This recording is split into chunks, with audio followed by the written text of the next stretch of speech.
하나님의 말씀은 고린도전서 12장에 나오는 성령의 9가지 은사 중에 지혜의 말씀의 은사에 대해서 같이 한번 살펴보도록 하겠습니다.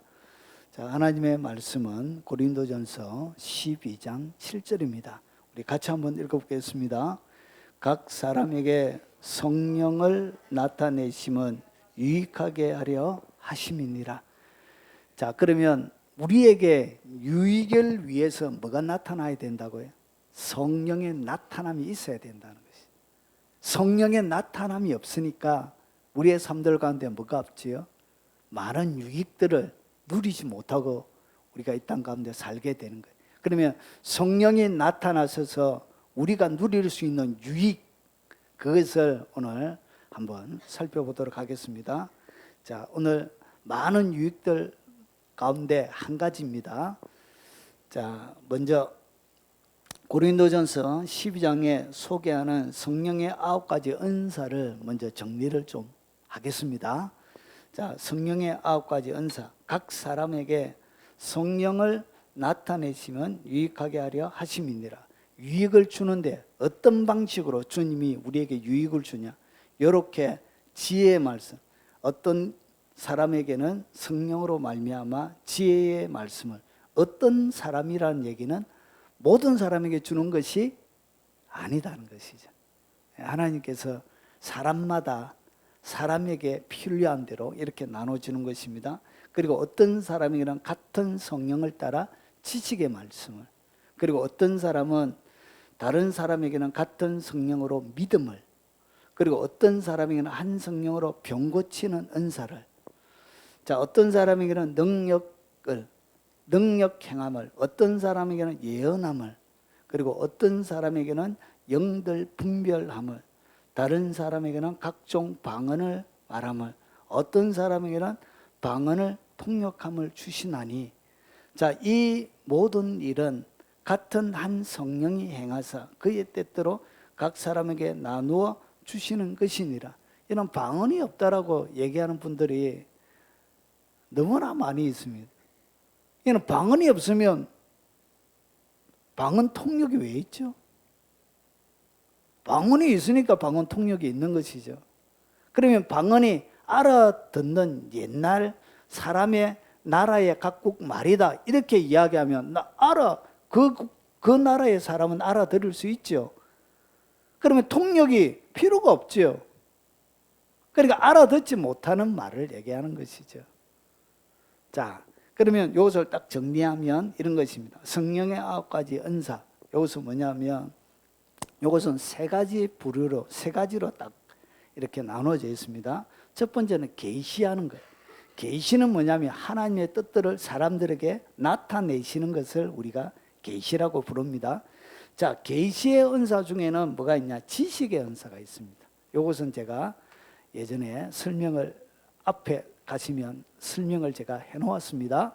자, 그리고 지혜의 은사가 있습니다. 이 지혜의 은사는 오늘 우리가 살펴볼 것입니다. 그리고 영 분별의 은사가 있습니다. 자, 그리고 권능을 행하는 것, 권능을 행하는 그 은사는 뭐냐면 믿음의 은사, 그리고 신유의 은사, 병 고치는 은사죠. 그리고 능력의 은사가 있습니다. 이것은 제가 하고 싶을 때 또 다음에 하나씩 떼서 설명을 드리겠습니다. 자, 그리고 소리로 주시는 은사가 있습니다. 그것은 뭐냐면 방언의 은사고요. 그리고 예언의 은사고요. 그리고 통역의 은사입니다. 그래서 성령의 9가지 은사는 어떻게 되어져 있다고요? 계시와 권능과 소리로 이렇게 되어져 있습니다. 각각 3개씩 이렇게 되어져 있습니다. 자, 우리가 오늘 살펴볼 것은 지혜의 말씀의 은사입니다. 지혜의 말씀의 은사. 자, 사역의 이유. 이 성령이 나타나셔서 하나님의 다양한 은사를 주어서 사역을 하는 이유, 그리고 그 목적은 뭐냐? 결국은 하나님의 사랑을 성령에 나타내시면 하나님이 우리를 사랑하신다는 것을 하나님이 보여주는 하나의 행위예요. 그리고 이것을 통해서 하나님의 사랑의 결과는 뭐냐? 이웃을 향한 사랑과 헌신이 그 가운데 들어가 있어야 돼요. 그러니까 성령의 9가지 은사가 집행될 때는 반드시 어떻게 되죠? 이웃을 향한 사랑이 있어야 되는 거예요. 그리고 이웃을 향한 헌신의 마음을 가지고 하나님의 사랑을 그들에게 전달해 줘야 되는 것입니다. 자, 이것이 없이 이웃을 향한 사랑과 헌신 없이 은사가 나가게 되어지면 사람들이 상처를 입게 되어집니다. 사람들이 문제가 일어나게 되어져요. 이런 것들 때문에 뭐가 일어나죠? 은사 무용론이, 은사는 필요 없다, 이런 학설들이, 이런 사람들이 많이 일어나게 되어진 것입니다. 자, 그러면 은사가 뭔지 어원부터 조금 더 살펴보겠습니다. 자, 은사는 여러 가지나 성령은 같은데, 자, 이 은사라는 얘기가 뭐냐면 여러분이 잘 아는 카리스마입니다. 카리스마. 이야, 저 사람 카리스마 있다, 막 그러죠. 그 카리스마가 바로 이 성경 헬라어에 나오는 이 은사라는 단어에서 나온 것입니다. 이것은 뭐냐면 신성한 성물인데 특별히 종교적인 자질을 부여해 주는 거예요. 하나님의 거룩한 일들을 위해서 특별한 종교적인 자질을 부여해 주는 것을 갖다가 뭐라 부른다고? 이것을 갖다가 카리스마라고 부르는 것입니다. 자, 그래서 신비한 능력을 얘기합니다. 그런데 이 5483에서 나온 단어인데, 이 카리스마는 보십시오, 호의를 베풀어 주는 거예요. 그러면 허락하고, 그리고 인도하고, 솔직하게 용서하고, 아무 이유 없이 허락하는 것, 인도해 주는 그런 뜻을 가지고 있습니다. 자, 그러면 이것이 뭘 얘기하냐? 은사가 사람들에게 딱 적용이 되어지면 뭐가 일어나야 된다고 해요?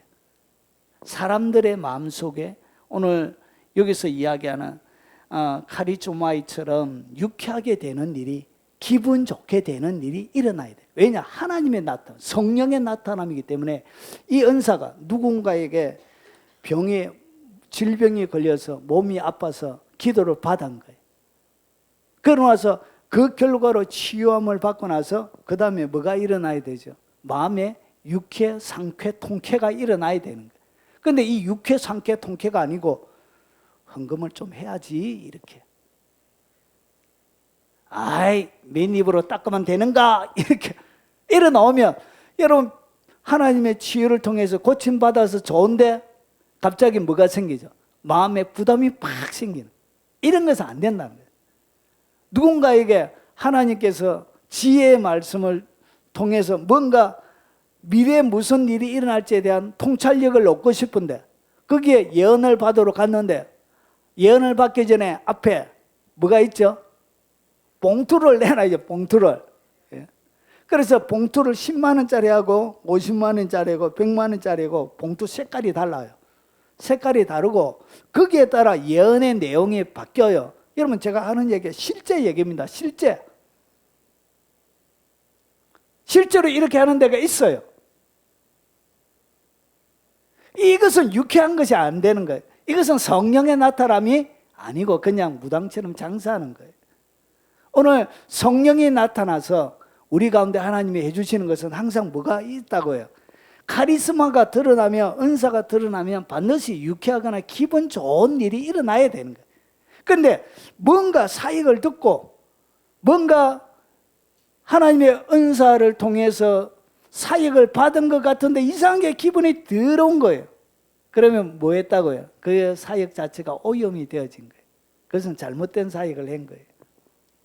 그리고 만족시키고 친절이나 자비를 보이다, 용서하다, 이런 뜻을 가지고 있습니다. 그래서 이 은사는 하나님의 지극한 사랑을 여러분 가운데 보여주는 하나님의 사랑의 표현이에요.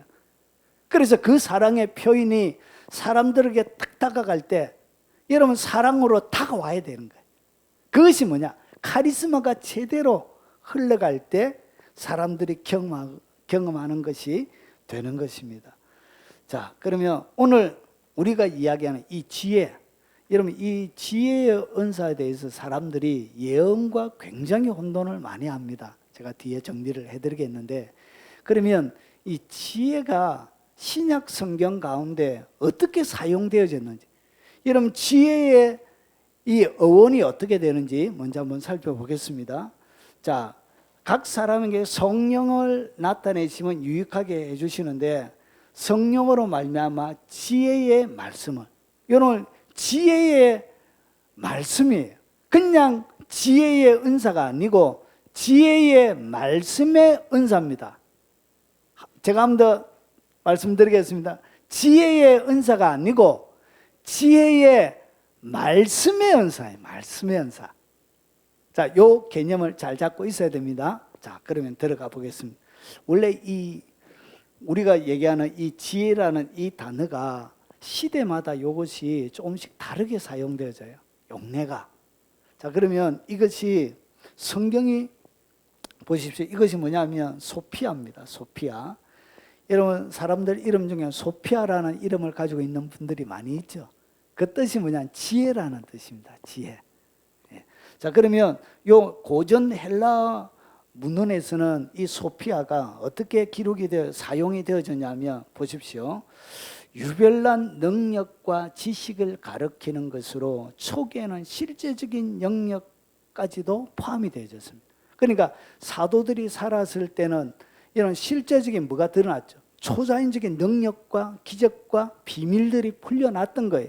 그래서 이 원래 사용되어졌던 이 근본적인 소피아의 뜻은 뭐냐면 유별난 능력, 지식을 가리키는, 그리고 실제적인 영역으로서의 이 단어가 서여졌어요. 그런데 이 단어가 시간이 지나면서 어떻게 되냐? 사람들에게 뭐가 사라지냐? 능력이 사라진 거예요. 하나님의 권능이 사라진 거예요. 성령의 나타남 없이 그냥 방법론적인, 그래서 이것이 후기에는 이론상의 지식에 중점을 두는, 그러니까 실제는 없는 거예요. 실제 능력은 드러나지 않는 그냥 이론상의 지식으로만 이렇게 이 단어가 서여졌습니다. 자, 그래서 보십시오. 후기에 소피아는 가르침을 받을 수도 있고 습득할 수도 있는 지식으로 간주되는 거예요. 원래 이 지혜라는 성경에 기록되어 있는 이 지혜는 초자연적인 하나님의 능력을 통하여 가르쳐 주는 거예요. 이것은 배울 수 있는 게 아니에요.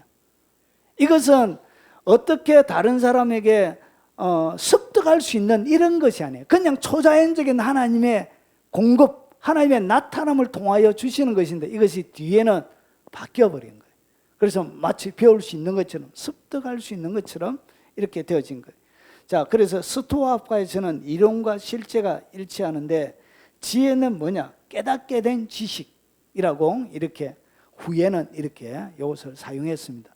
자, 그러면 역사 가운데 일어났던 이 단어 말고 성경 가운데는 이 지혜가 어떻게 사용되어졌는지 알아야 우리가 지식의 말씀의 은사가 뭔지를 알 수 있는 거예요. 자, 그러면 오늘 고전적인 이런 사회적인 이거 말고 그 다음에 성경에 이것이 어떻게 무엇과 연결이 되어서 이 지혜가 사용되어졌는지 한번 보겠습니다. 자, 로마서에 보면 로마서 11장 33절에 보면 깊도다 하나님의 지혜와 지식의 부유함이요. 바울이 이렇게 얘기하는 거예요. 오늘 여기서 이야기하는 소피아를 쓰면서 바울이 하나님의 지혜와 지식의 부유함이요. 그러면서 그의 판단은 청량하지 못할 것이며 그의 길은 찾지 못할 것입니다. 이것은 뭐와 연결이 되어 있냐면 보십시오. 바울은 지혜의 용어와 그리고 지혜의 개념을 사용하여 하나님의 구원 계획을 찬양하고 있는 거예요. 오늘 이것이 뭐냐면 하나님 인류를 구원하는, 그리고 이방인을 통해서 하나님 모든 인류를 구원하는 하나님의 지혜에 대해서 깊도다 이렇게 이야기하는 거예요. 하나님의 지혜와 지식의 부여. 이것은 뭘 얘기하냐? 하나님의 구원의 계획을 뭐 하더라고요? 예, 하나님의 구원의 계획, 그 계획, 그것이 바로 지식인데 그것을 찬양하고 높여드리는데 뭘 쓰더라고요? 하나님의 지혜를 사용하고 있는 거예요. 자, 그래서 하나님의 구원의 계획을 설명할 때 뭘 쓰더라고요? 지혜라는 단어를 쓰고 있는 거예요. 그리고 고린도 전후서에 보면 이것은 뭐냐면 바울은 복음을 고린도인들에게 그랬던 것처럼 단순한 지혜의 말로 생각하지 않는다. 오늘 여기서 여러분 보십시오. 고린도인들에게 지혜는 분명히 이 시대에 속하지 않는 구원의 축복이며 이전에는 감추어져 있으나 지금은 우리의 종말론적인 영화를 위하여 계시된 것이다. 자, 이 무슨 말이냐?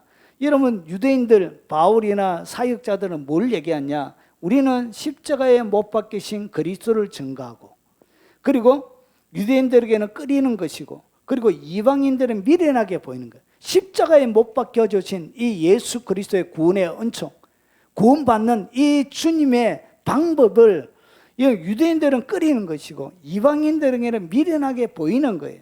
그런데 이것이 뭐냐? 오직 부르심을 받은 자들에게는 유대인이나 헬라인이나 그리스도는 하나님의 능력이요 하나님의 지혜니라. 그러니까 이 지혜라는 이 단어가 뭐와 계속 연결되어져서 사용되어지냐? 하나님의 구원 계획, 하나님의 구원 계획, 그것을 설명할 때 이것이 뭐다? 이게 바로 하나님의 지혜라, 이렇게 얘기하고 있는 거예요. 자, 그래서 여기 보면 하나님의 구원 계획을 갖다가 뭐라 부르죠? 지혜라 부르고 있는 거예요. 이거 외에는 설명할 길이 없는 거예요. 자, 그리고 골로새서와 에베소서에서 이것을 보면 골로새서 1장 9절과 에베소 1장 8절에 보면 하나님의 뜻과 가치 있는 행위를 포함하는 기독교적인 지식의 성장을 소피하라 부르고 있습니다. 오늘 여기에 바라보면 제가 헬라어 사전을 그대로 가져왔습니다. 그래서 여기에 보면 하나님의 뜻과 가치 있는 행위 전체를 포함하는 것을 갖다 뭐라 그런다? 그게 바로 오늘 소피아라고 부르고 있는 거예요. 그래서 보십시오. 자, 이로써 우리도 듣던 날부터 너희를 위하여 기도하기를 그치지 아니하고 구하노니 너희로 하여금 모든 신령한 지혜와 총명의 하나님의 뜻을 아는 것으로 채우게 하시고, 그러니까 하나님의 뜻을 아는 것, 하나님의 뜻을 아는 것을 갖다가 뭐라 그런다고요? 모든 신령한 지혜라고 하는 거예요. 하나님의 뜻을 아는 것, 하나님의 구원 계획이 하나님의 가장 깊고 심오한 하나님의 지혜이고, 그리고 하나님의 뜻을 알아가는 것이 뭐다? 그것이 바로 지혜란 것이죠. 자, 지혜는 그리스도 안에 있는 종말론적인 축복에 대한 지식을 포함하고, 그리고 지혜는 그리스도의 비밀에 대한 지식을 갖다가 오늘 성경에는 뭐라 보고 있다? 바울이 지혜라고, 소피아라는 단어를 쓰고 있는 거예요. 그러니까 이 지혜라는 이 단어는 항상 뭐와 연결이 되어져 있다고요? 하나님의 구원 계획과 연결이 되어져 있는 거예요. 그래서 이것을 갖다가 왜 지혜가 필요하냐? 지혜가 필요한 이유는 이것은 비밀로 감춰져 있는 것이기 때문에 그런 거예요. 그래서 이 비밀은 만세와 만대로부터 오므로 감추었던 것이. 그래서 이 감춰져 있던, 만세와 만대로부터 감춰져 있던 이 비밀을 깨닫기 위해서 뭐가 필요하다고? 그때 지혜가 필요한 거예요. 하나님의 비밀을 깨닫는데 결정적인 역할을 하게 되는 거예요. 그래서 하나님이 그들로 하여금 이 비밀의 영광이 이방인 가운데 어떻게 풍성한 것을 알게 하려 하심이라. 그래서 알게 하기 위하여 기능하는 것이 뭐라고? 그것이 바로 지혜란 것이 지혜. 자, 너희 믿음 안에 계신 그리스도인이 곧 영광의 소망이니라. 자, 그래서 이 골로새서에 나오는 것을, 에베소서에 나오는 것을 딱 정리하면 이 지혜는 뭐와 연결이 되냐? 비밀이에요, 비밀. 비밀을 깨닫는데 이 비밀이 뭐냐? 하나님의 뜻, 그리고 하나님의 목적, 그리고 하나님의 계획을 아는 것을 갖다가 뭐라 그런다? 그것을 지혜라 부르는 거예요. 그러니까 하나님의 뜻, 계획, 목적을 알기 위해서, 여러분을 향한 하나님의 뭔가를 알기 위해서 반드시 뭐가 필요하다고? 지혜가 필요한 거예요. 그래서 지혜의 말씀의 은사가 우리 가운데 풀어져야 하나님의 진정한 뜻과 계획과 목적을 선명하고 분명하게 깨달을 수 있게 되는 것입니다. 자, 요한계시록도 비슷해요. 보십시오. 요한계시록 13장 8절과 17장 9절에 지혜는 뭐냐? 비밀스러운 지식이란 것이죠. 자, 지혜가 여기 있으니 총명 있는 자는 그 짐승의 수를 세어보라. 그 수는 사람의 수니 666이니라.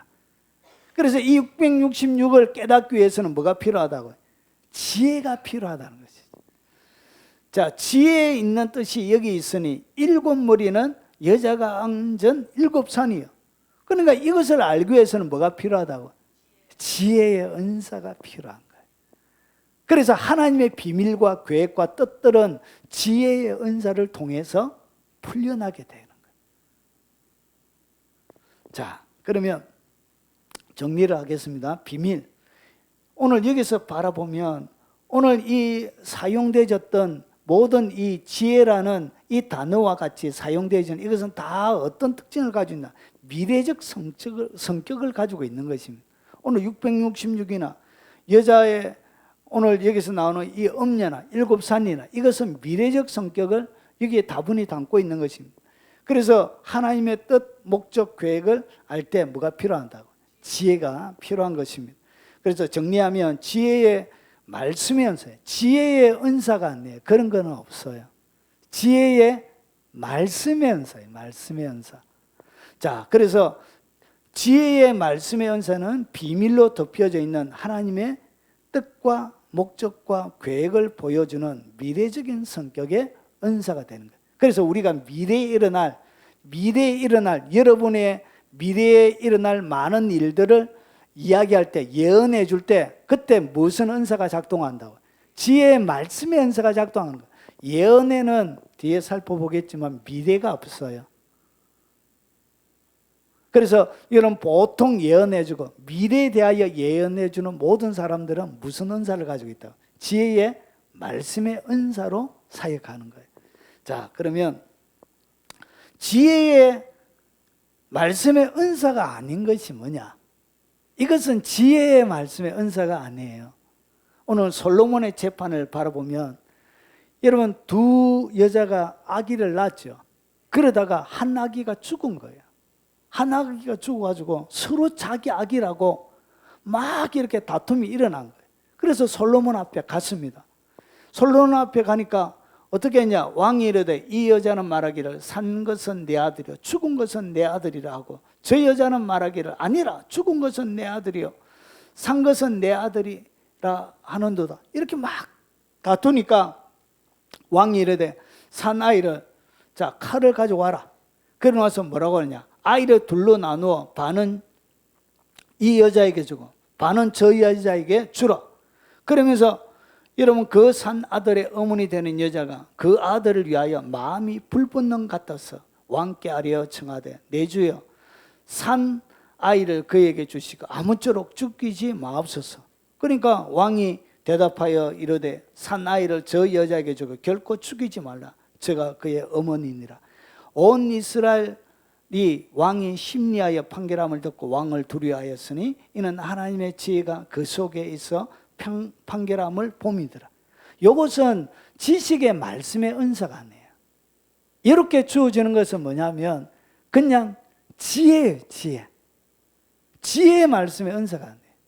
그래서 이것은 그냥 현실 가운데 일어나는 위험한 일들을 지혜를 통해서 풀어가는 그냥 지혜예요. 지혜.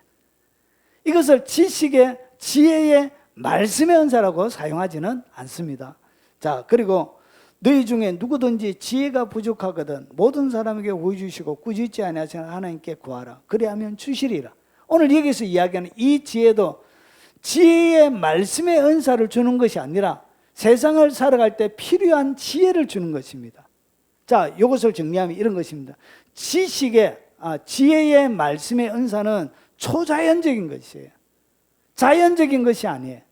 그래서 초자연적인 것이 아닌 오늘 여기서 이야기하는 일상의 삶의 문제를 처리하는 처신의 지혜를 말하는 것이 아니에요. 이해가 되십니까? 그래서 이 지식의 말씀의 은사는 요거와는 상관이 그냥 이것은 지혜가 있는 거예요. 이것을 지식의 말씀의 은사는 아니에요. 자, 그러면 지식의 말씀의 은사가 뭔지 한번 보겠습니다. 자, 이 지식의 말씀의 은사는 앞에서 이야기했던 하나님의 뜻과 계획과 목적이 거기에 들어가 있습니다. 자, 그래서 하나님의 계획, 목적을 보여주는 지혜의 말씀의 은사는 어떻게 드러나는가? 이렇게 드러나요. 보십시오. 주의 사자가 빌립에게 말하여 이르되 일어나 남쪽으로 향하여 예루살렘에서 가사로 내려가는 길로 가라 하니 그 길은 광야라. 그러니까 전도자 빌립에게 가사로 내려가라는 거예요. 거기에 누가 가고 있었죠? 이도피아 사람 곧 이도피아 여왕 간다게의 모든 국구를 맡은 관리인 네시가 예배하러 예루살렘에 왔다가 이제 돌아가는 길에 오늘 이것을 누구는 모르고 있어요. 오늘 빌립은 알지 못하는 거예요. 빌립은 이것을 알고 있지 못해요. 그런데 주님께서 뭐라 하죠? 그에게 지식의 말씀의 은사를 통해서 여러분 저기에 간다게가 가고 있는데 그에게 뭐하라? 가까이 가서. 그래서 성령이 빌립더러 이르되 이 수레로 가까이 나가라. 그래서 수레를 타고 선지자 이사야의 글을 읽고 있는데 이게 뭔 뜻인지 이 네시가 모르겠는 거예요. 그래서 하나님이 빌립을 성령께서 어떻게 그에게 지혜의 말씀을 통해서 뭐 하는 거예요? 보내는 거예요. 근데 이 지혜의 말씀이라고 얘기하는 이 말씀이 우리가 여러분이 흔히 이해하는 레마로 기록되어져 있지 않습니다. 뭐로 되어 있냐? 로고스로 기록이 되어 있습니다. 그래서 깨달은 말씀이 아니에요. 이것은 내가 이해하고 깨달은 말씀이 아니고 하나님이 직접 주시는 로고스의 말씀이에요. 그래서 그 하나님의 말씀을 받고 바로 가는 거예요. 이것은 묵상해서 깨닫고 이해하고 이런 것이 아니에요. 그냥 바로 하나님이 시키는 대로 가서 하는 거예요. 이 차이를 이해하시겠습니까? 여러분 좀 더 여러분 이해하기 쉽게 좀 더. 자, 그때 여러분 사도행전 9장은 뭐냐면 바울이 다메섹에 예수 믿는 사람들을 가두기 위하여 공문을 받아가지고 체포영장을 받아가지고 다메섹에 사람들을 잡아가두기 위해서 가고 있는데 그때 다메섹 도상 길 위에서 햇볕보다 더 밝은 빛으로 예수님이 그에게 나타나신 거예요. 그러고 나서 그 뒤에 이야기에 그 뒤에 그때 다메섹에 아나니아라는 제자가 있었더니 다메섹 지방에 아나니아라는 제자가 있었는데 주께서 환상 중에 불러 이르되 아나니아야 하시거늘 대답하되 주여 내가 여기 있나이다 하니 여러분 어떻게 언제 무슨 통로를 통해서 여러분이 지시를 받고 명령을 받고 있는지 잘 한번 보십시오. 자, 주께서 이르시되 일어나 집가로 하는 거리로 가서 유다 집에서 다소 사람 사울이라는 사람을 찾아라. 그가 기도하는 중에 있느니라. 주님께서 뭐하죠? 환상 중에 나타나서 가지고 바울이라는 이 사울이라는 사람이 뭐하고 있는지를 뭐하고 주고 있죠? 가르쳐주고 있는 거예요. 하나님의 계획, 하나님이 갖고 있는 뜻, 그것을 어떻게 오늘 아나니아에게 주님이 오셔가지고 이렇게 가르쳐주고 있는데 자, 그가 아나니아라는 사람이 들어와서 자기에게 안수하여 다시 보게 하는 것을 보았느니라 하시기는 아나니아가 대답하되 주여 이 사람에 대하여 내가 여러 사람에게 들은즉 그가 예루살렘에서 주의 성도에게 적지 않는 해를 끼쳤나이다. 여기서도 주의 이름을 부르는 모든 사람을 결박할 권한을 대제사장들에게 받았나이다 하거늘. 그러면서 잘 보세요. 15절에 주께서 이르시되 가라. 이 사람은 내 이름을 이방인과 임금들과 이스라엘 자손에게 전하기 위하여 택한 나의 그릇이라. 오늘 여기서 뭐라고 그러냐? 오늘 바울이라는 사울이라는 한 사람을 통하여 하나님께서 무슨 일을 하실지에 대하여 오늘 아나니아에게 세밀하게 지금 실망하고 가르쳐주고 있는 거예요. 이런 것이 뭐라고요? 이런 것이 바로 지혜의 말씀의 은사라는 거예요. 그래서 하나님의 뜻, 계획, 목적 이런 하실 일들에 대한 하나님의 비전에 대한 일들을 가르쳐주고 있는 거예요. 그가 내 이름을 위하여 그가 내 이름을 위하여 얼마나 고난을 받아야 할 것을 내가 그에게 보이리라. 그래서 그가 하는 부르심, 사명과 연결이 되어져 있는 거예요. 이것이 뭐냐? 이것이 바로 지혜의 은사라는 거예요. 그래서 여기는 장차 바울이 할 일, 미래에 대한 사건이 기록이 되어져 있죠. 그래서 이 지혜의 은사는 무슨 내용을 담고 있다고요? 미래의 사건을 담고 있는 거예요. 그래서 예언 은사 받은 사람이 미래를 예언하는 게 아니에요. 누가 예언한다고요? 예. 지혜의 말씀의 은사를 주신 사람이 미래에 대한 이야기를 하는 거예요. 그런데 이것도 안 받았는데 막 미래 얘기하는 것은 다 뭐라고요? 그거 가짜예요, 가짜. 자, 하나만 더 보겠습니다. 자, 유라굴라 광풍이 일어나가지고 로마로 가는 여정 가운데 유라굴라 광풍이 일어나서 바울이 타고 있는 배가 다 끝장나게 되어진 거예요. 그때 보세요. 내가 너희를 구하노니 이제 안심하라. 너희 중에 아무도 생명에는 아무런 손상이 없겠고 오직 배뿐이라. 내가 속한 바 곧 내가 섬기는 하나님의 사자가 어젯밤에 내 곁에 서서 누가 나타났다고? 사자가 나타나. 하나님의 사자가, 천사가 나타나가지고 사울아 두려워 말라. 내가 가이사 앞에 서야 하겠고 또 하나님께서 너와 함께 행하는 자를 다 내게 주셨다. 오늘 바울이 장차 이 유라굴라 광풍을 통해서 그에게 그가 무슨 일을 할지, 그리고 이 배에 타고 있는 사람들에게 무슨 일이 일어날지를 오늘 천사를 통해서 바울이 오늘 지시를 받고 있는 거예요. 하나님의 뜻, 하나님의 계획, 목적을 어떻게 듣고 있는 거예요. 이런 것이 뭐라고요? 이것이 바로 지혜의 하나님의 뜻과 계획과 목적을 아는 그것을 선포해 주는 그 은사가 뭐냐? 그게 바로 지혜의 은사란 거예요. 지혜의 말씀의 은사란 거예요. 그러므로 여러분이 안심하라. 나는 내게 말씀하신 그대로 되리라. 하나님을 믿노라. 그런 이제 우리가 반드시 한숨에 걸리리라 하더라. 자, 그래서 이 지혜의 말씀의 은사는 정리함이 이런 거예요. 지혜의 말씀의 은사는 일어나게 될 미래의 하나님의 계획들을 알려주는 그런 은사예요. 그런 은사입니다. 자, 그러면 이것을 시제로 바라보면 우리의 시간에는 과거, 현재, 미래가 있습니다. 우리가 이 지혜의 은사와 같이 항상 지혜의 은사와 같이 늘 등장하는 은사가 뭐냐면 그게 바로 지식의 은사예요. 그런데 이 두 개가 조금 차이가 있습니다. 지식의 은사는 뭐냐면 과거와 현재를 아는 거예요. 과거에 그가 무슨 일이 일어난지를 주님이 초자연적으로 가르치는 거예요. 초자연적인 방법을 통하여 과거의 한 토막, 단면을 하나님이 그에게 보여주는 거예요. 그리고 현재에 대한 이야기를 얘기하는 거예요. 그런데 이 지혜의 말씀의 은사는 미래를 담고 있습니다. 하나님의 계획과 목적과 하나님의 의도들을 담고 있는 것입니다. 이것이 바로 지혜의 말씀의 은사입니다. 그래서 선지자가 되려고 하면 선지자와 같은 역할을 하는 사람들은 지식의 말씀과 지혜의 말씀을 영분별의 은사들과 이런 것들을 같이 가지고 있습니다. 자, 그러면 예언의 은사와 지혜의 말씀의 은사가 어떻게 다른지 한번 보겠습니다.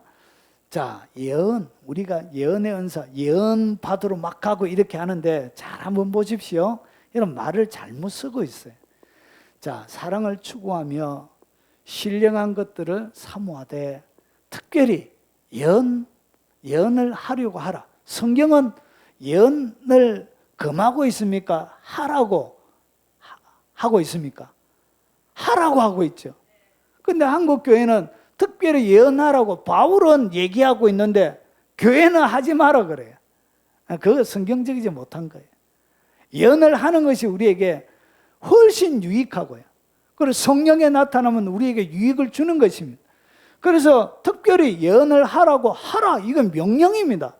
네가 깨닫지 못하고 하기 싫다고 신학교에서 이상하게 배웠다고 성경대로 안 가르치고 이러면 안 되는 거예요. 성경이 이야기하는 대로.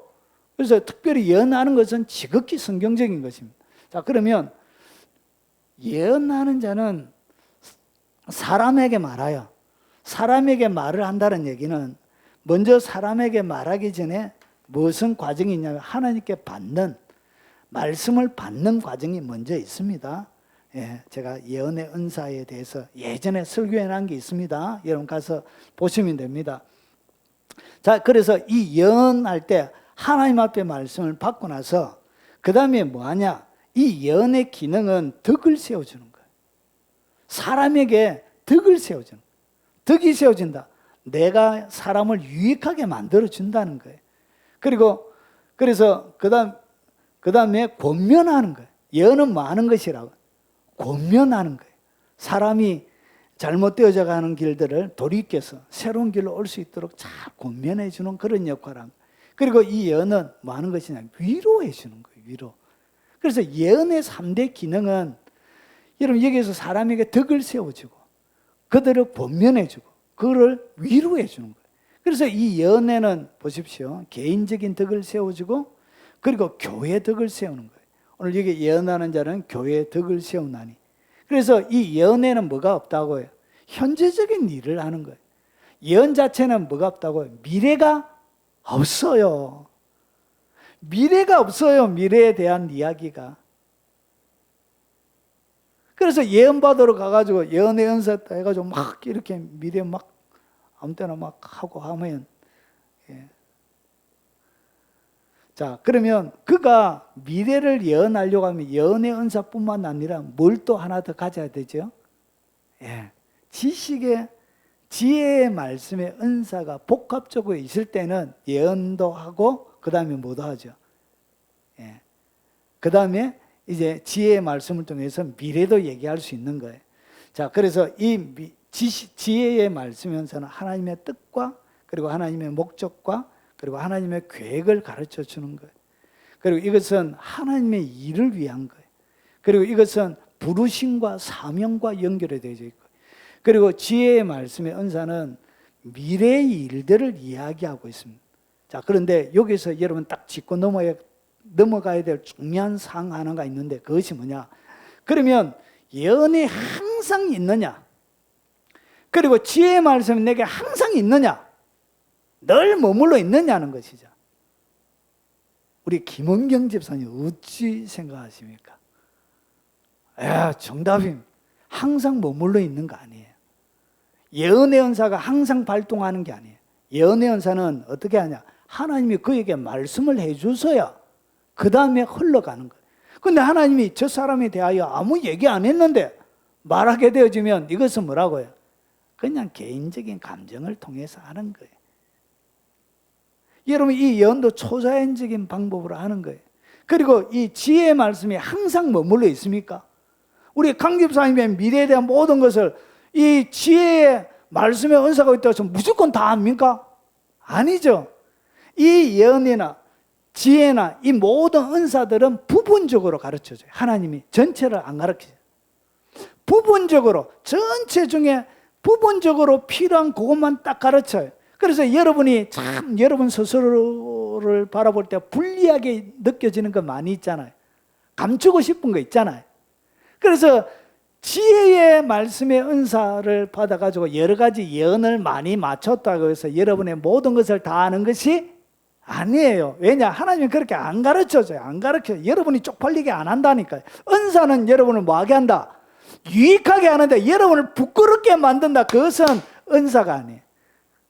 항상 모든 은사는 여러분에게 딱 다가오면 여러분이 유쾌하게 되고 신나게 되어져요. 기쁜 일이 생기게 되어져요. 그런데 이상하게 여러분의 죄가 발각이 돼요.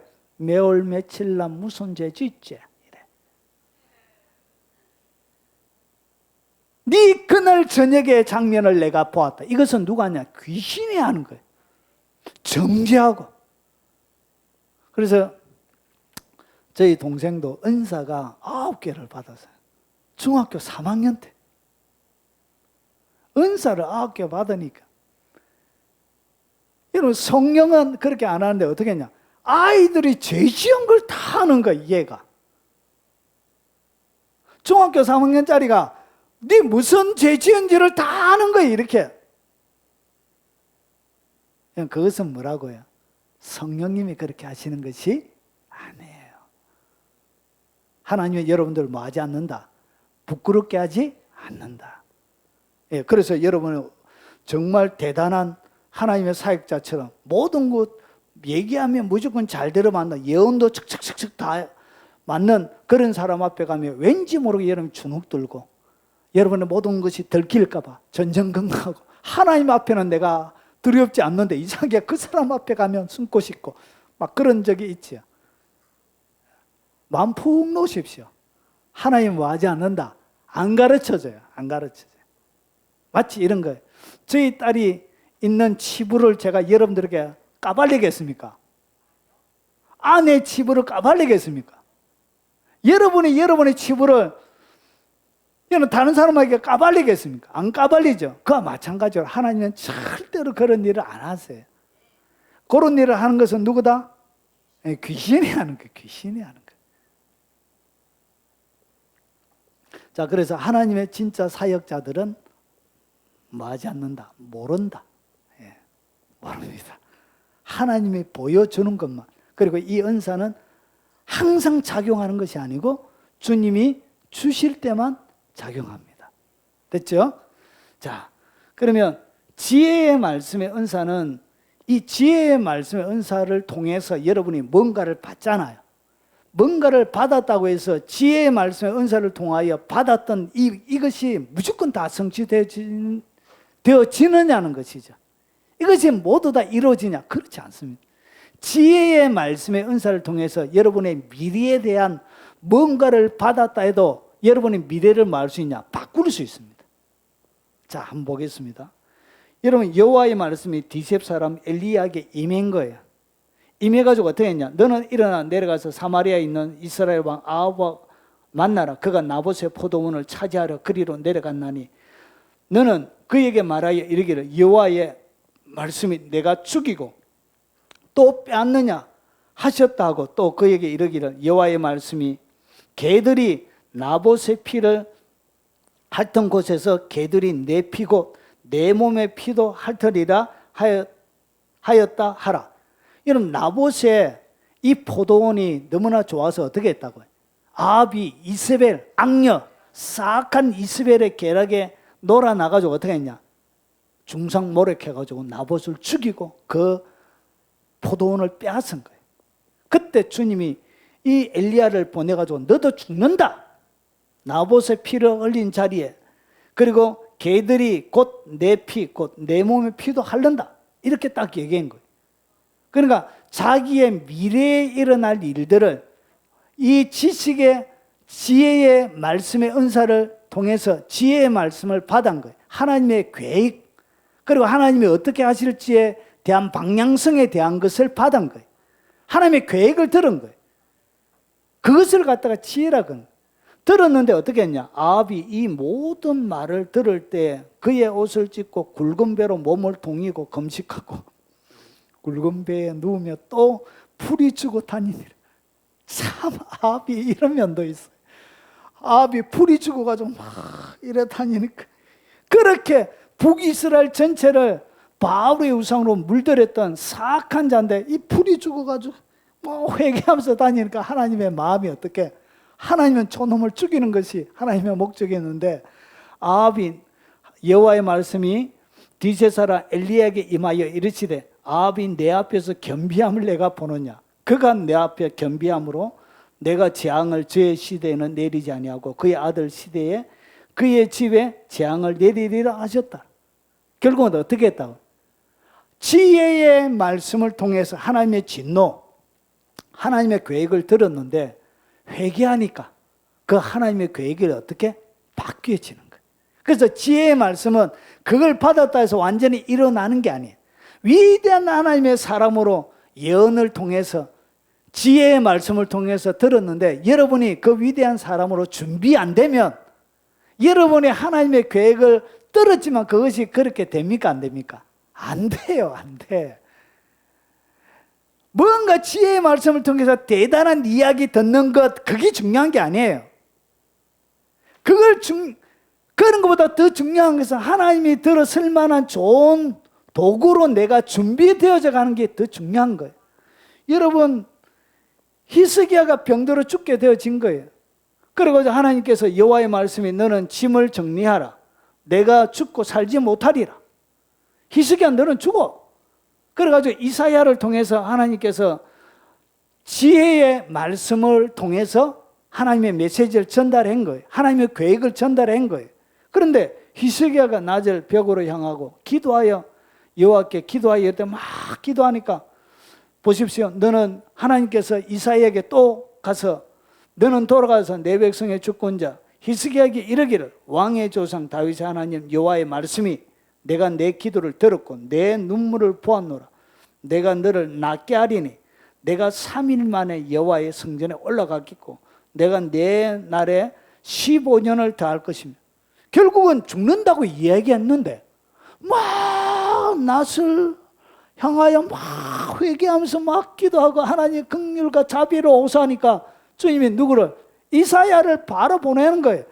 여러분, 아직 자기 집에 이사야가 도착도 안 했는데 하나님이 그 기도하는 순간 바로 들은 거예요. 그래서 하나님이 이런 걸 좋아하는 거예요. 죽는다고 해서 하나님이 나를 이제 정리하신다고 하니까 이제 잘 정리하고 죽음을 준비해야 되지. 이런 것보다 하나님이 더 원하는 것은 뭐라고요? 하나님 앞에 눈물로 기도하면 나오는 거, 이런 걸 더 좋아하는 거예요. 그래서 이 지혜의 말씀을 통해서 미래에 일어날 일들을 받았다고 해서 이것은 상황에 따라 무조건 일어나는 것이 아니라 상황에 따라 변한다는 것이죠. 이거 되시죠? 예, 그래서 예언을 지혜의 말씀의 은사와 예언의 은사를 같이 받은 사람이 여러분을 예언해 줬다고 해서 그것이 다 이루어지느냐? 그렇지 않습니다. 그런 일은 없어요. 여러분이 준비 안 되고 그릇으로 준비가 안 되고 날마다 죄 짓고 날마다 하나님이 싫어하는 일들만 계속 하면서 살아가는 자에게는 하나님이 좋은 예언을 줘도 그것은 이루어지지 않습니다. 여러분은 뭐하라? 여러분이 바꾸는 것입니다. 그래서 미래는 여러분 정해진 것이 아니라 뭐 할 수 있다고요? 바꿀 수 있습니다. 여러분이 바꾸는 거예요. 있습니까? 예. 자, 그러면 이제 어떤 방식으로 지혜의 말씀을 받는지 설명을 드리겠습니다. 여러분, 은사 중에 최고의 은사가 뭐냐? 그게 바로 지혜의 말씀의 은사예요. 이게 은사 중에 최고로 높은 은사예요. 그리고 이 은사를 가지고 있는 사람이 영적으로 최고로 깊습니다. 하나님의 사람들, 선지자들이나 수임받았던 사람들은 다 지혜의 말씀의 은사로 그들이 사역을 했던 거예요.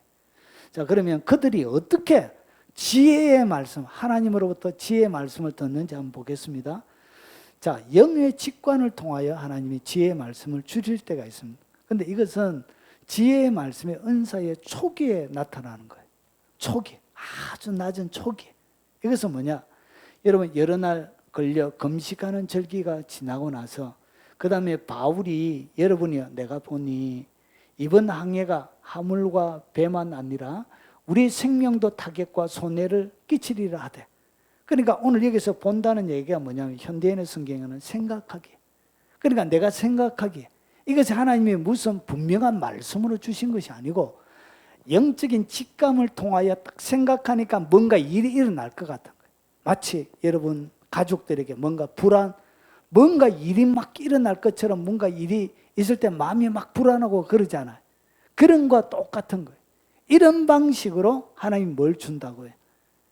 지혜의 말씀을 줘요. 이것은 영적인 레벨이 어릴 때예요. 자, 지금부터 이 지혜의 말씀은 보통 하나님께서 어떻게 주시냐? 이렇게 주세요. 직접 분명한 소리로 말씀하세요. 분명하게 지혜의 말씀의 은사를 사용하는 사람, 하나님 분명하게 얘기해요. 분명하게. 그래서 보십시오. 창세기 12장 1절과 2절을 보면 여호와께서 아브라함에게 이르시되 너는 너의 고향과 친척과 아비의 집을 떠나 내가 내게 보여줄 땅으로 가라. 이런 식으로 분명하게 말씀.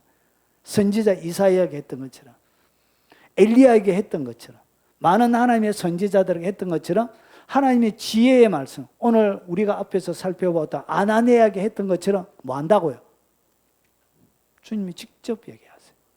이렇게 지혜의 말씀을 받는 거예요. 영적인 레벨이 최상급인 거예요.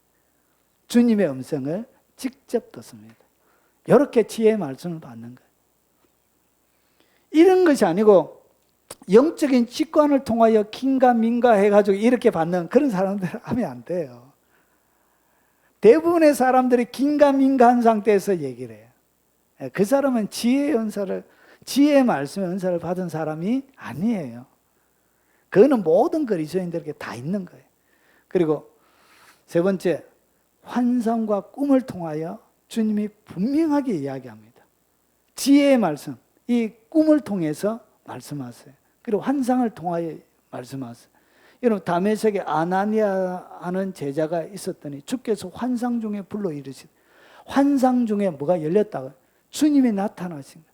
환상 가운데 주님이 분명한 음성으로 누구를 불렀다고요? 아나니아를 부르신 거예요. 그래가지고 여러분 여기에 수많은 하나님의 제자들, 사도들도 있는데 여러분 일반 아나니아는 이름이 알려져 있는 아주 평범한 평신도였습니다. 예. 그래서 모든 특별한 사역자들에게만 주는 것이 아니라 하나님을 갈망하고 그리고 하나님 앞에 메어져 있는 이런 사람들에게 모든 사람이 주시는 거예요. 자, 그래서 직가라는 거리로 가라 이렇게 주님이 직접 환상 중에 이렇게 나타나셔서 말씀하시는 거예요. 베드로도 마찬가지입니다. 이게 보면 그가 10절에 보면 그가 시장하여 먹고자 하며 사람들이 준비할새 황홀한 중에 하늘이 열린 거예요. 환상이 열린 거예요. 배가 고프니까 환상이 열려가지고 보자기에 구약시대에 먹지 못하는 짐승들이 들어있는 거예요. 주님 뭐라 그러죠? 잡아먹으라 그러잖아. 내가 어릴 때부터 이런 거 먹은 적 없습니다. 주님 못 잡아먹겠습니다. 주님이 잡아먹어라. 하나님이 깨끗하게 한 것은 네가 와 더럽다 하냐? 그 이방인을 얘기하는 것이거든. 여러분 그래서 베드로가 본 바 환상이 무슨 뜻인지 속으로 의하여 하더니 마침 고넬료가 보낸 사람이 시몬의 집에 찾아와 문 밖에 서서 그래서 이 환상을 통하여 보여줄 때는 뭐가 필요하냐? 해석이 필요할 때가 많았습니다. 그래서 보기는 보는데 하나님 뭔가 하실 일을 계획을 보여주는데 거기에는 만남이나 여러 가지 것들을 통해서 첨가되어야 될 지식이 필요한 거예요. 자, 이렇게 환상을 통해서 하나님이 열어서 보여주는 거예요. 하나님이 하실 일들은. 다니엘도 마찬가지죠. 바빌론 벨살살 왕 원년에 다니엘이 그의 침상에서 꿈을 꾸며 머릿속으로 환상을 받고 그 꿈을 기록하며 꿈과 환상 가운데서 일어날 일들을 이렇게 기록한 거예요. 이게 짐승에 대한 이야기들이 막 나옵니다. 세상의 역사가 어떻게 진행되어질지에 대한 이야기들이 나오게 되는 거예요. 여러분 이렇게 꿈과 환상을 통해서 여러분 지혜의 말씀은 선명하게 받습니다. 여러분 제가 아직 공개 석상에서 제가 한 적이 한 번도 없는 저에 대한 이야기를 하나 해보겠습니다. 공개 석상에서 제가 한 번도 한 적이 없습니다. 제가 사역을 할 때 가장 어려웠던 교회가 어디냐? 해운대에서 사역할 때 그 교회가 제 사역할 때 가장 힘이 들었습니다. 너무너무 힘이 들었어요.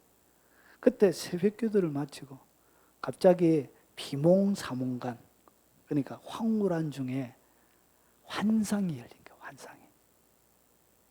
그래서 갑자기 여러분이 하나님께서 보여주시는 이런 환상은 선명합니다. 꿈은 이렇게 깜깜한처럼 보이는 것이 아니라 그냥 현장을 보는 것처럼 그렇게 선명해. 갑자기 빛 덩어리 하나가 와 하늘을 차고 와 올라가는 거예요. 그래서 이 빛이 막 올라가니까 세상이 환하게 돼. 빛이 막 올라가더만 위에서 올라가다가 좀 내려오더만 하늘에 딱 멈춘 거예요. 빛이 막 비추기 시작한 거예요. 그러다가 하늘에서 소리가 하나님이 말씀을 하시. 이 빛은 내가 모세에게 준 빛인데. 이 빛은 내가 모세에게 준 빛인데. 그때 제 마음속에 와 나에게 이런 말씀을 하시지 하나님께서. 그때 소리가 하나 더 들린 거예요. 내가 경건하기 때문이다. 그러면서 그 환상이 끝이 난 거예요. 그래서 제가 이것이 한 20년 가까이 돼가지만 제 마음속에 하나님께서 하실 일들에 대한 비전으로 하나님께서 제 속에 주신 거예요. 이렇게 하나님이 보여주시는 계획과 일들은 뭐 하지 않는다고요? 선명하게 보여주는 거예요. 하나님이 이렇게 지혜의 말씀들을 우리에게 주시는 거예요. 그래서 여러분 가운데 여러분이 영적으로 깨끗해지고 정결해지고 하면 여러분의 이 환상과 꿈의 영역에서 하나님의 계시들이 풀어지게 됩니다. 그래서 성령님은 예언하고 젊은이들은 예언하고 꿈을 꾸고 환상을 보고 하는 거예요. 이것이 바로 성령님의 언어이기 때문에 그렇습니다. 자, 그리고 실제적으로 지혜의 계시의 지혜의 말씀의 은사는 주님의 방문이 일어납니다. 천사들이 오늘 보십시오. 사도행전 27장에 보니까 여러분 풍랑이는 바다에 누가 왔죠? 하나님의 천사가 온 거예요. 천사의 방문을 통해서 직접 지혜의 말씀들은 이런 식으로 줘요. 이런 식으로 직접 주님이 오세요. 직접 천사를 보내가지고 사울아 두려워하지 말라. 내가 가이사 앞에 서야 하겠고 또 하나님께서 너와 함께 항해하는 자들을 다 내게 주셨느니라. 그리고 누가복음 24장 13절부터 보면 여러분 그날의 그들 중에 둘이 엠마오로 내려가는 두 제자의 이야기예요. 예수님이 십자가에 못 박히고 나서 엠마오로 막 가고 있는데 엠마오로 마을로 가는데 이 모든 된 일을 서로 이야기하더라. 그들이 서로 이야기하며 문의할 때 예수께서 가까이 이르러 그들과 동행하시나 그들의 눈이 가려져 그인 줄을 알아보지 못하거나. 여러분 3년 6개월 동안 예수님을 따라다녔는데 그들은 누굴 알아보지 못했죠? 예수님을 못 알아본 거예요. 예수님이 다른 모습으로 나타난 거예요. 여러분 예수님께서 방문하실 때 다양한 모습으로 여러분 가운데 나타납니다. 주로 누구의 모습으로 가장 많이 나타나냐? 여러분이 잘 아는 사역자의 모습으로 나타날 때가 많이 있습니다. 여러분이 알고 있는 사역자의 모습. 여러분 꿈꿀 때 목사님들 꿈꿀 때가 많이 있죠. 그런 것이 바로 여러분이 알고 있는 예수님의 모습, 예수님이 그런 식으로 나타났어요. 여러분 제프 젠슨이라는 미국의 그 사역하시는 목사님 책 중에 자기의 간증 하나를 실현한 게 있습니다. 거기에 보면 여러분 동시에 두 곳에 가는 자기가 다른 지역에 막 사역하고 있는데 그러고 나서 사역을 끝내고 나서 또 다른 지역에 간 거예요. 딱 가니까 뭐라냐? 어제 은혜 많이 받았다고. 어제 너무 감사하다고. 어제 큰 은혜 받았다. 근데 어제 자기는 어디에 있었죠? 다른 지역에 있었던 거예요. 그런데 자기가 오늘 다른 여기서 사역을 했대. 누구죠? 예수님이세요. 예수. 이런 방식으로 이해가 되십니까? 예. 그래서 여러분이 지나가는 그분이 혹시 예수님일지도 몰라요. 이런 방식. 여러분 영계에서는 이런 일이 빈번하게 일어납니다. 심심치 않게. 그래서 직접 주님의 방문과 천사의 방문을 통해서 뭘 가르쳐 준다고? 지혜의 말씀을 전달해 주는 거예요. 자, 그리고 다른 은사와 이 은사란 것은 항상 하나만 나타나는 것이 아니에요. 다른 은사를 통해서 지식의 은사와 같이 나타날 때 있고요. 그리고 이것이 예언과 같이 예언을 일반적으로 권면해주고 위로하고 덕을 세워주는데 거기에 미래까지 들어가면 뭐가 첨가가 되어진 거예요? 지혜의 말씀이 그게 첨가가 되어진 거예요. 이렇게. 그리고 방언할 때 주님이 뭐 해준다고 해요? 방언을 통해서 하나님이 지혜의 말씀을 주실 때도 있고요. 그리고 통역을 통해서도 주실 때가 있습니다. 자, 그래서 은사는 같이 복합적으로 나타나는 거예요. 그래서 지혜의 말씀의 은사는 최고의 은사입니다. 영적 레벨이 가장 높은 사역자예요. 그러니까 이런 분들이 그렇게 많이 없어요. 자, 애매한 형태의 메시지가 아닌, 여러분 애매하지 않습니다. 지혜의 말씀의 은사를 받은 사람들은 애매한 게 없어요. 분명한 로고스를 받은 거예요.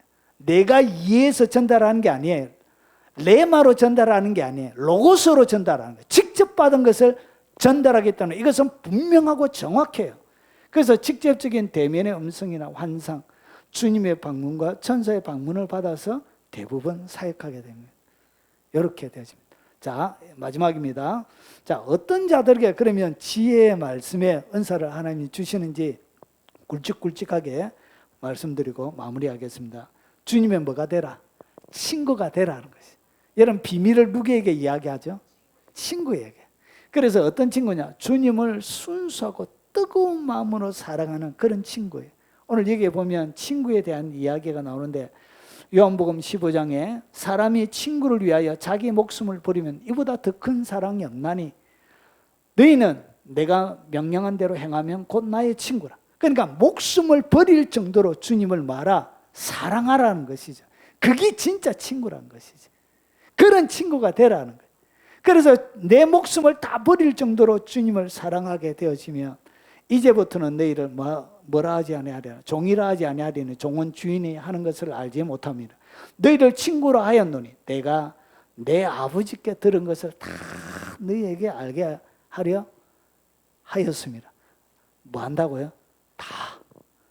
몇 개만 알려주는 게 아니고 다. 예수님은 수다쟁이에요. 말하고 싶어 하시는 거예요. 여러분에게 비밀을 가르쳐주고 싶어 하는 거예요. 진짜 친구가 돼요. 죽음, 목숨을 다해서 주님을 사랑하십시오. 진짜 친구가 되십시오. 그때 지혜의 말씀의 은사가 폭발적으로 열리는 거예요. 그리고 두 번째, 깊은 겸손과 순종의 삶을 살아야 돼. 겸손해야 돼. 여러분의 의지를 추겨온 여러분의 자아가 드디어 존재하지 않는 그 단계가 깊은 겸손이에요. 그래서 깊은 겸손과 순종의 삶을 살아야 지혜의 말씀이 열려요. 순종하지 않는 자에게는 열리지 않습니다. 그래서 진리의 성령이 오시면 자, 오직 들은 것을 말하며 장래일을 너희에게 알게 하려 함이니라. 그 성령님께서 성령님과의 깊은 친밀함은 여러분이 하나님을 향한 깊은 겸손과 순종의 삶을 통해서 열리게 되는 거예요. 그래서 순종하지 않는 자에게는 지식의 말씀은 이런 것은 주어지지 않습니다. 마지막이에요. 깊은 기도의 사람이 되라는 거예요. 기도를 깊이 있게 하라는 거예요. 이런 대부분이 언제 주님의 지혜의 말씀을 받게 되어지죠? 여러 날이 걸려 금식하는 절기가 이미 지났으므로 내가 보니. 그러니까 기도 가운데, 기도의 후에 이런 지혜의 말씀들이 주어지는 거예요. 자, 내가 본 바 환상 뭐 할 때? 정오 기도식, 기도할 때 환상 중에 계시의 말씀, 지혜의 말씀이 열리는 거예요. 그리고 보십시오. 바벨론에 이 환상을 볼 때도 뭐 할 때? 기도할 때 지혜의 말씀의 은사가 폭발적으로 풀어지는 거예요. 왜 지혜의 말씀이 미래를 겸한 지혜의 말씀이 풀어지지 않느냐? 기도가 얇아서 그래. 기도의 영적인 수준이 얕기 때문에 하나님이 여러분에게 부어줄 수가 없는 거예요. 그래서 세 가지 말씀드렸습니다. 그리고 오늘 지혜의 말씀이 뭔지 나누었습니다. 여러분 가운데도 이 하나님의 친밀한 역사, 그리고 하나님을 이렇게 미래를 예견하고 미래를 대비시키고 미래를 보여주는, 그리고 진노가 우리 앞에 놓여져 있을 때 이 진노를 바꿔줄 수 있는 그런 하나님의 위대한 사람들이 되시길 주의 이름으로 축원합니다. 좀 도움이 되셨습니까? 여러분들은 참 쉽게 듣지만 준비하는 것은 참 힘이 듭니다. 뭐 한다고 이렇게 얘기하고 있죠. 들은 말씀을 놓고 우리 통성으로 한번 기도하겠습니다. 우리 마지막 날에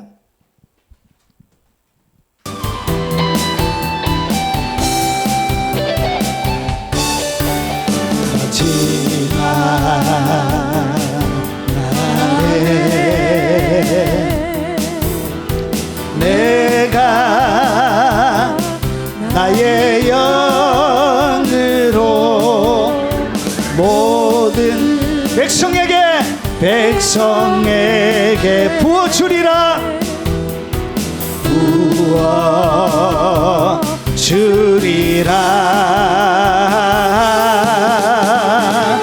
자녀들은 예언할 것이요 청년들은 환상을 보고 아비들은 꿈을 꾸리라. 주의 영이 임하면 자녀들은 예언할 것이요 환상을 보고 아기들은 꿈을 꾸리라. 주의 영이 임하면 성령이여 임하소서.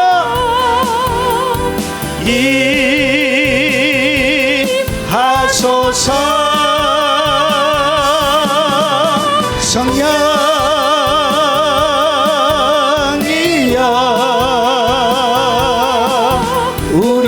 우리에게 임하소서. 성령이여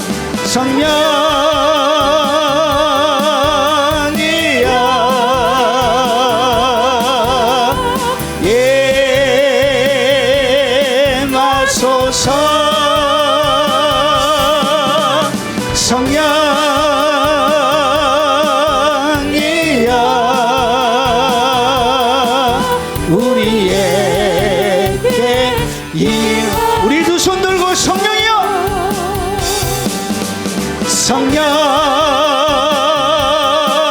성령이여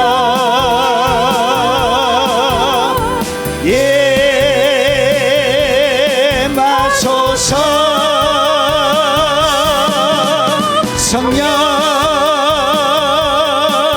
성령이여 우리의 하나님의 성령이 우리 가운데 부어지도록 사모하는 마음으로 주여 한 번으로 동서로 기도하도록 하겠습니다. 주여 거룩하신 아버지 하늘의 영광으로 덮어주시옵소서. 거룩한 하나님의 성령으로 아버지 우리를 강타하여 주시옵기를 원합니다. 기쁜 하나님의 만지심으로 아버지 하나님 거룩한 성령의 부음으로 주님 새롭게 만들어 주시옵기를 원합니다. 귀로 만들었던 하나님, 사람들의 말로 만들었던 하나님, 성경 가운데 보았던 하나님, 책 속으로 만들었던 하나님, 간정을 통하여 경험한 하나님이 아니라 내가 직접 경험하고 내가 직접 만나 뵙고 내가 직접 알아가는 거룩한 하나님의 사람들이 되도록 주님 역사하여 주시옵기를 원합니다. 오 거룩하신 아버지 거룩한 성령의 기름을 부어주시옵소서. 성령의 세례를 주시옵소서. 아버지 하나님 새로운 은사와 새로운 능력과 권능을 이 자리에 참석한 모든 하나님의 사람들에게 부어주시옵기를 원합니다. 성령으로 충만하게 주시옵소서. 거룩한 아버지 새로운 성령의 권세와 능력을 부어주시옵기를 원합니다.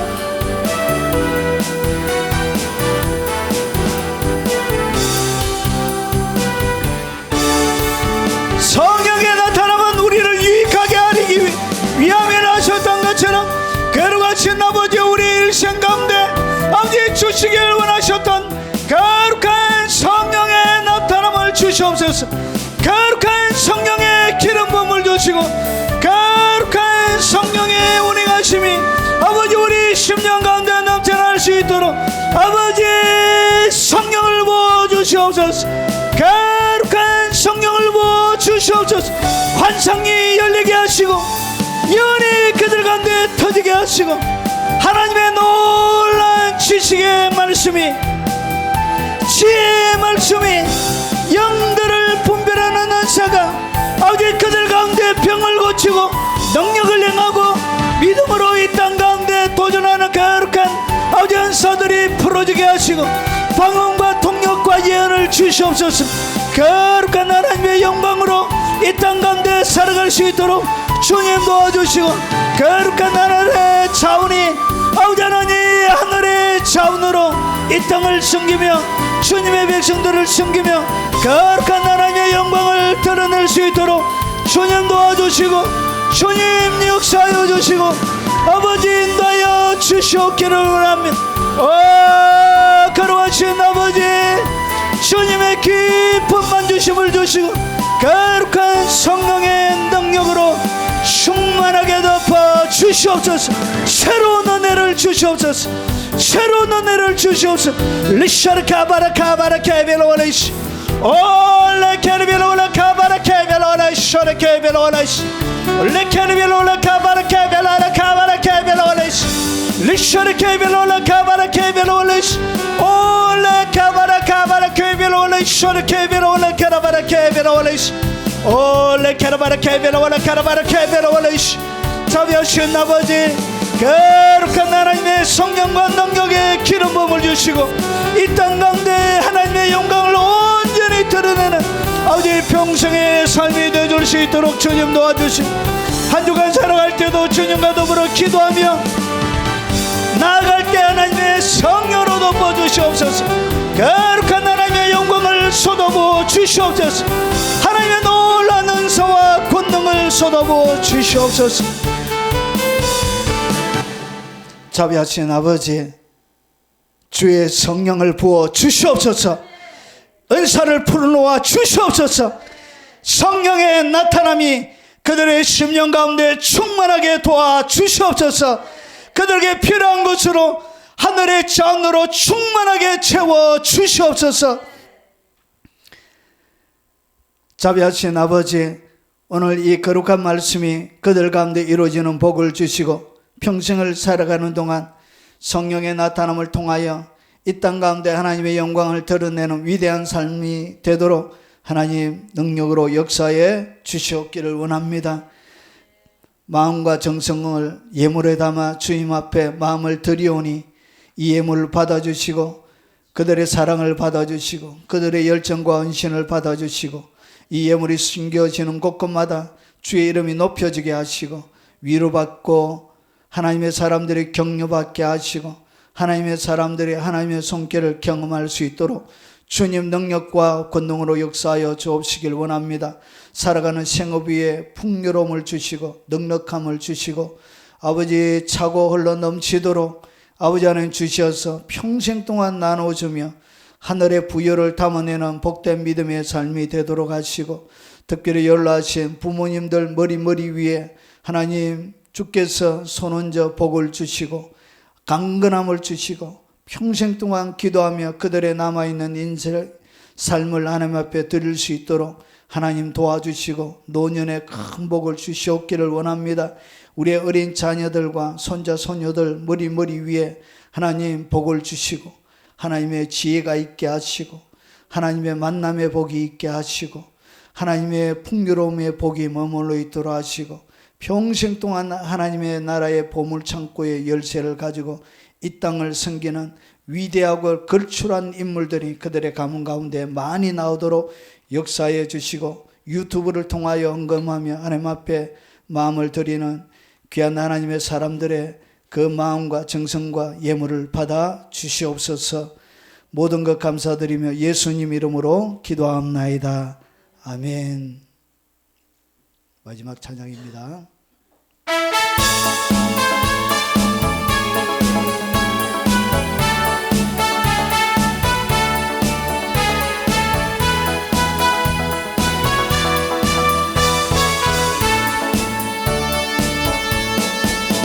갈릴리 마을 그 숲속에서 주님 그 11 제자 다시 만나시사 마지막 그들에게 말씀하시기를 너희들은 가라져 세상으로 가서 제자 삼으라. 세상 많은 사람들을 세상 모든 영혼이 내게 달려나니 가서 제자 삼으라. 나의 길을 가르치라. 내가 너희와 항상 함께 하리라. 미루나무가 진 숲속에서 주님 젊은 제자들 다시 부르시사 마지막 그들에게 부탁하시기를 너희들은 가라져 캠퍼스로 가서 제자 삼으라. 세상 많은 사람들을 세상 모든 영혼이 내게 달려나니 가서 제자 삼으라. 나의 길을 가르치라. 내가 너희와 항상 함께 하리라.